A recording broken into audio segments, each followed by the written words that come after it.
आदाब नाज़रीन, आप देख रहे हैं INN चैनल में। अफशा जबीन पेश है अब तक की अहम खबरें। मरकजी ममलिकती वज़ीर दाखिला किशन रेड्डी और वज़ीर बल्दिया नज़्म व नक्श KT रामाराव ने बाग लिंगमपल्ली में 160 डबल बेडरूम मकानात जो लंबाड़ी तबके में तकसीम किए जाने वाले हैं, इसका इब्तिदा अमल में लाने के बाद वज़ीर बल्दिया नज़्म व नक्श KT रामाराव ने मुखातिब करते हुए बताया कि मुल्क भर में 29 रियासतें हैं, लेकिन इनमें तेलंगाना रियासत वाहिद रियासत है जहां बगैर 1 रुपये लिए के 9 लाख रुपए मालियती के 2,72,000 डबल बेडरूम मकानात तामीर किए जा रहे हैं। उन्होंने किशन रेड्डी से कहा वो इनके पार्लिमानी हलके सिकंदराबाद के कंटोनमेंट और रसूलपुरा में जो मसाइल दरपेश हैं इसे दूर करने के इक़दाम करें। KT रामाराव ने इंतखाबात के दौरान सियासी नाराजगियां जो होती हैं इस इंतखाबात के बाद रियासत में किए जाने वाले तरक्याती प्रोग्रामों में आपस में एक दूसरे से ताउन करते हुए काम करना चाहिए। इस तकरीब को मरकजी ममलिकती वज़ीर दाखिला किशन रेड्डी ने भी मुखातिब किया। इसमें रियासती वज़रा Mohammad Mahmood Ali, T Srinivas Yadav, mayor B Ram Mohan और दिगर ने शिरकत की।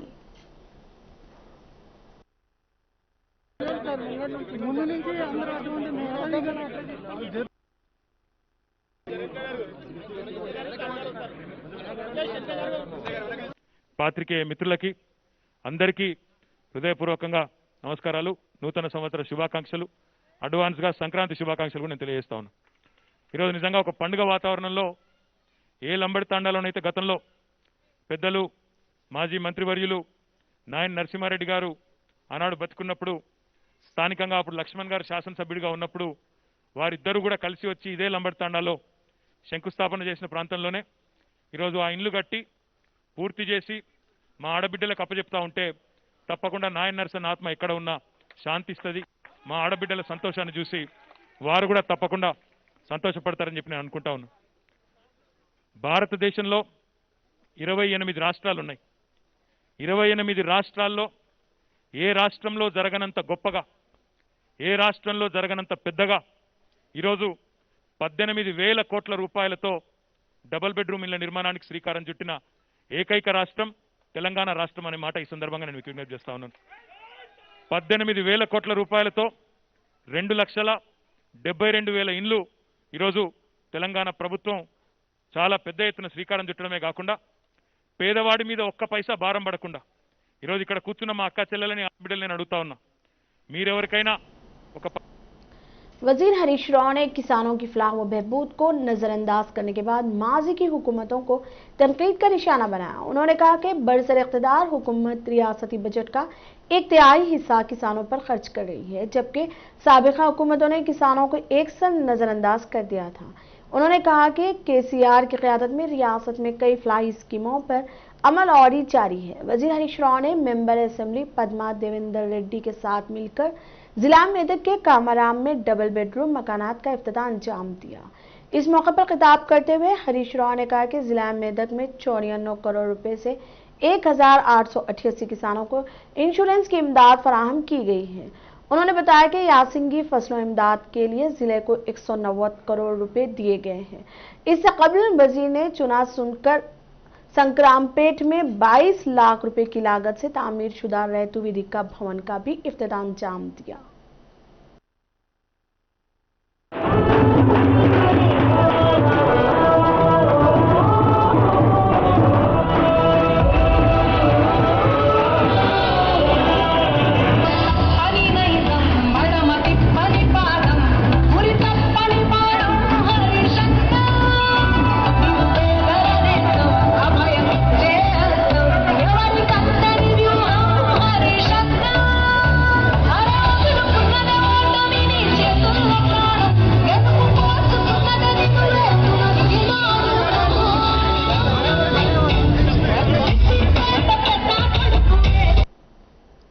वजीर सेहत इटाला राजेंद्र ने जिला रंगारेड्डी के राजेंद्र नगर का दौरा करते हुए कोकापेट में मोदीराज तबके की इमारत के लिए मख्तस अराजी का मुआयना किया।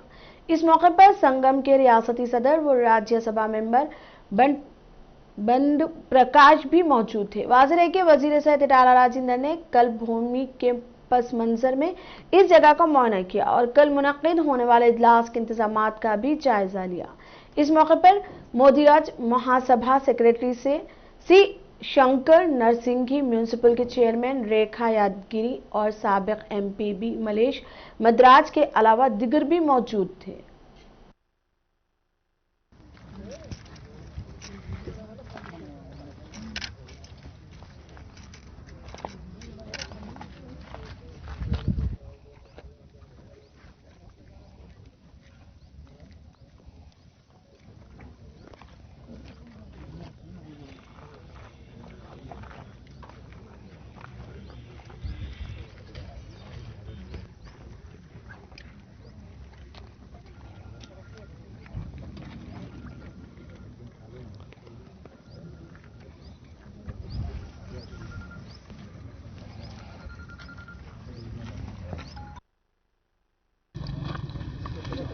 తెలంగాణ రాష్ట్రం ఏర్పడిన తర్వాత 52% పైబడి ఉన్నటువంటి బీసీల వృత్తులని కాపాడాలి, వాళ్ళ సంస్కృతులని సాంప్రదాయాలని గౌరవించాలి, వాళ్ళకి గొప్ప ఆత్మగౌరవ భవనాలు నిర్మించాలని చెప్పి ఆనాడు అప్పుడు మా ఆధ్వర్యంలోనే 78 కుల సంఘాలకి భూములు కేటాయించినటువంటి చరిత్ర తెలంగాణ రాష్ట్రంలో మాత్రమే జరిగింది. ఒక్క కులాన్ని కూడా మిస్ చేయకుండా వాళ్ళ గుర్తింపు ఉన్నా లేకపోయినా, వాళ్ళు దరఖాస్తు చేసినా చేయకపోయినా అనేక కులాలను గుర్తించి ఆ కార్యక్రమం చేయడం జరిగింది. मरकजी ममलिकती वजीर समाजी भलाई व इन्फोर्समेंट ने कहा कि सिवाय पंजाब के मुल्क भर में किसी और रियासत के किसान एहतजाज में सरगर्मी से हिस्सा नहीं ले रहे हैं। ये किसानों का एहतजाज सिर्फ पंजाब के हद तक महदूद है, मगर मीडिया दीगर अपोजिशन जमातें इसको मुल्क भर में एहतजाज जारी बता रहे हैं, जबकि हकीकत में ऐसा कुछ नहीं है और सियासी जमातें सियासी मकसद बरादरी के लिए मीठी भर किसानों के एहतजाज को तौल देते हुए खुद किसानों का नुकसान कर रहे हैं, जबकि मरकजी हुकूमत किसानों के 3 बिलों पर तरमीम के लिए तैयार है। रामदास उठावले आज हैदराबाद में मीडिया से बात करते हुए कहा कि सियासी जमातों के पास कोई और मुद्दा नहीं है, किसानों के छोटे से मसले को तोल देते हुए मरकजी हुकूमत को बदनाम करने की साजिश कर रहे हैं, जबकि मुल्क भर के 90% किसान मरकजी हुकूमत के साथ हैं। रामदास ने कहा, to take the review of my department, Social Justice and Empowerment. My name is Ramdas Athole. I am one of the MOS State Minister in Narendra Modi's government. And my department is Social Justice and Empowerment. I am basically from Republican Party of India. The Republican Party of India was founded by Dr. Babasaheb Ambedkar, and I am the member of Rajya Sabha now, second time. First time I was the member of Rajya Sabha from 14. वजीर IT व बल्दी नज़्म व नक्श KTR के दौरे मुशीराबाद के मौके इस वक्त कशीदगी देखी गई जब टीआरएस और बीजेपी कायदीन के आपस में तसादुम हो गया। वजीर KTR Musheerabad indoor sports complex के इफ्तिताई तकरीब में शिरकत के लिए पहुंचे थे। इस दौरान बीजेपी कारकुनों ने प्रोटोकॉल पर अमल नहीं होने पर तशवीश का इजहार किया और वजीर ने केटीआर के खिलाफ नारे लगाए, जब टीआरएस कायदीन ने मोदी के खिलाफ नारे लगाए। केटीआर काफिले को रोकने की कोशिश की गई, ताहम पुलिस ने मुदाखलत करते हुए नाराज दोनों जमातों के फरीकीन को रोक दिया और माहौल पर काबू पा लिया गया।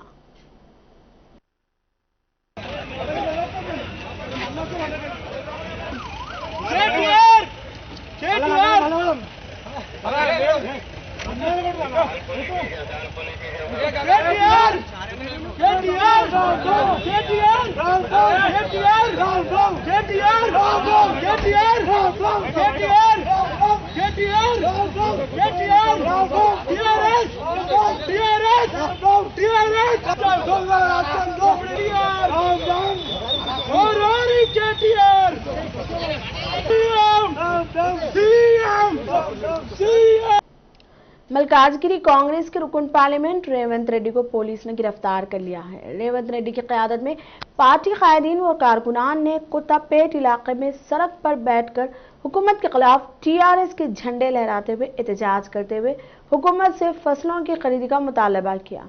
एलबी नगर सर्कल के वसवी नगर में पानी के टैंक के इफ्तिताह के मौके पर रेवंत रेड्डी ने मदाखलत करते हुए कहा कि वक्त से पहले ही इफ्तिताही तकरीब मुनक़िद करने पर बरहमी का इजहार किया। रेवंत रेड्डी ने हुकूमत के खिलाफ नारे लगाए, जिस पर एहतियाती तदाबीर के तौर पर पुलिस ने इन्हें गिरफ्तार करते हुए पुलिस स्टेशन मुंतकिल कर दिया।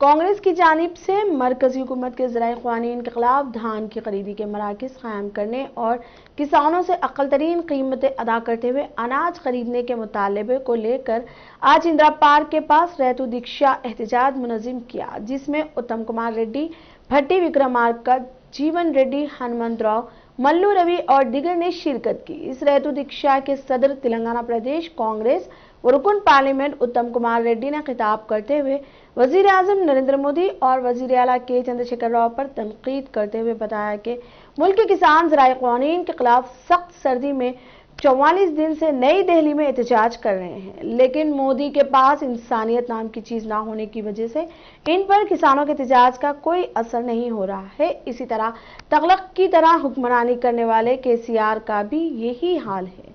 उन्होंने कहा, बीजेपी और टीआरएस में गली में नाराजगी और दिल्ली में दोस्ती है।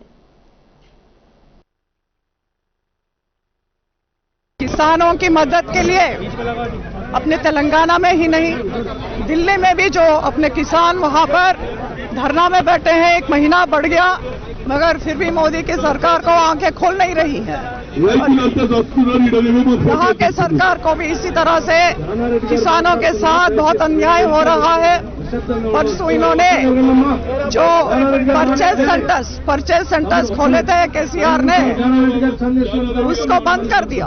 उसके वजह से किसान को बहुत मुश्किलें हो रही हैं। अपनी जो उसकी जो खाद है बेचने के लिए भी समस्या हो रही है। तो इसलिए हम चाहते हैं कि यहाँ का जो परचेज सेंटर्स है।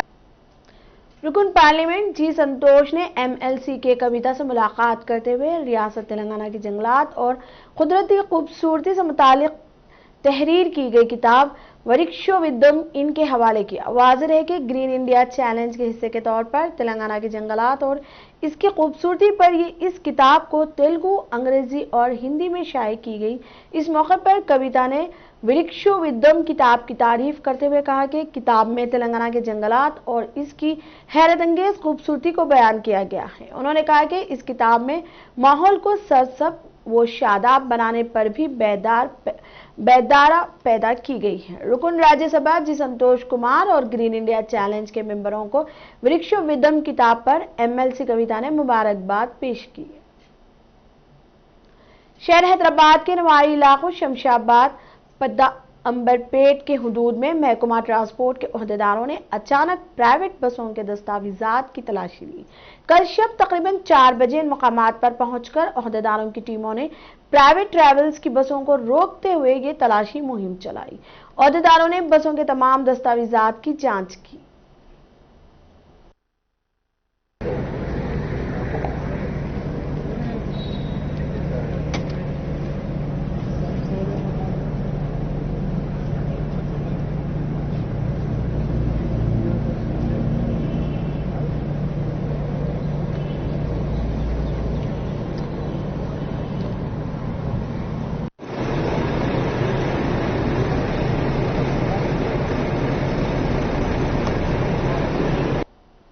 तेलंगाना में 24 घंटों में 298 कोरोना के नए केसेस, मजमूई तादाद 2,79,000।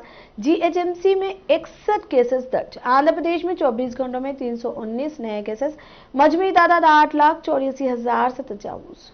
मुल्क में 24 घंटों में 16,000 कोरोना के नए केसेस, मजमूई तादाद 1,04,00,000। दुनिया में 24 घंटों में 8 लाख कोरोना के नए केसेस, मजमूई तादाद 8,93,00,000 कर गई।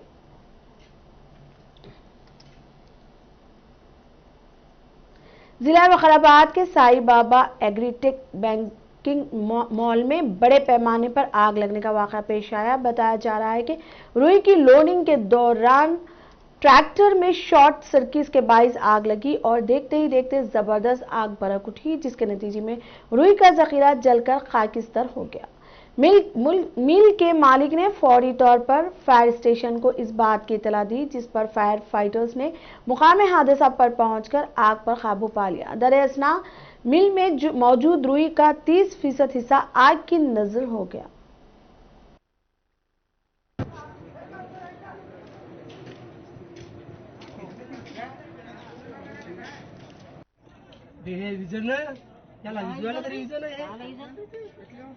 सगळे पाईप पेटले होते नाही पाईप पेटले आईला मारा तर जळायले आईला जास्त तडतड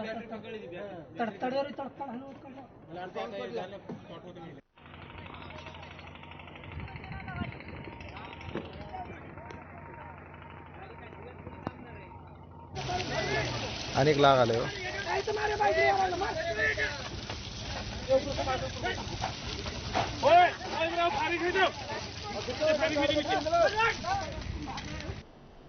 वजीर आजम ने मजीद कहा कि गैर अकामती हिंदुस्तानियों ने जहां वो रह रहे थे या भारत से कोविड-19 के खिलाफ लड़ाई में जबरदस्त ताउन और मदद की है। उन्होंने कहा कि पीएम केयर्स में इनके एहतियात के नतीजे में मुल्क में सेहत खिदमात मुस्तहकम हो रही है। वजीर आजम ने कहा कि भारत बदउनवानियों के खात्मे के लिए टेक्नोलॉजियों का इस्तेमाल कर रहा है और करोड़ों रुपया बराह रास्त मुस्तफीज होने वाले अफराद के बैंक खातों में पहुंचाया जा रहा है। उन्होंने ये बात आज वर्चुअल तरीके पर 16वें पर भारतीय दोस्त कन्वेंशन से खिताब करते हुए कहा कि कोविड-19 के दौरान भी भारत में और स्टार्टअप यूनिकॉर्न नए शुरू हुए। वजीर आजम ने कहा कि आज जबकि मुल्क आत्मनिर्भर भारत की तामीर के लिए काम कर रहा है, गैर अकामती हिंदुस्तानी ब्रांड इंडिया को मुस्तहकम करने के लिए अपना लाजमी किरदार अदा करेंगे। जनाब मोदी ने कहा कि जब प्रवासी भारतीय भारत में तैयार करदा मसनूआत का इस्तेमाल करेंगे तो इन चीज़ों में अवाम का एतमाद बढ़ेगा। जनाब मोदी ने कहा कि आलमी इदारे भारत में बनाए गए नए निज़ाम के सताइश कर रहे हैं। उन्होंने कहा कि जदीद टेक्नोलॉजी के जरिए मुल्क के गरीब से गरीब मुस्तहकम ने के लिए चलाई गई मुहिम पर आज दुनिया के कोने कोने में मुबाहिसा हो रहा है। कोविड-19 के वबा का जिक्र करते हुए वजीर आजम ने कहा कि भारत का शुमार इन मुल्कों में होता है जहां नश्र अमवात सबसे कम और सेहतियाबी की शरह सबसे ज्यादा है। और उनके परिवारजनों के प्रति भी मैं परमात्मा बहुत शक्ति दे, ये प्रार्थना करता हूं। आज सूरीनाम के राष्ट्रपति जी ने उनके गर्मजोशी भरे शब्द और भारत के प्रति उनके स्नेह का भाव हम सबके हृदय को छू गया। उनके एक शब्द में, हर एक भाव में भारत के प्रति का जो उनका अहोभाव था वो प्रवाहित हो रहा था, प्रकट हो रहा था और हमें प्रेरित कर रहा था। उनकी तरह मैं भी आशा करता हूं कि हम शीघ्र ही मिलेंगे और हमें भारत में सूरीनाम के राष्ट्रपति जी का भव्य स्वागत करने का अवसर भी मिलेगा। बीते वर्ष में प्रवासी भारतीयों ने हर क्षेत्र में अपनी पहचान को और मजबूत किया है। साथियों, मेरी बीते महीनों में दुनिया के अनेक हेड्स ऑफ द स्टेट से चर्चा हुई है। स्टेट हेड्स ने इस बात का विशेष तौर पर जिक्र किया कि कैसे उनके देश में प्रवासी भारतीय डॉक्टर्स, पैरामेडिक्स और सामान्य भारतीय नागरिकों द्वारा किस प्रकार से सेवा हुई है, चाहे मंदिर हो, चाहे हमारे गुरुद्वारे हो, चाहे लंगर की हमारी महान। अब तक के लिए इतना ही। देखते रहिए आनंद चैनल। खुदा हाफिज।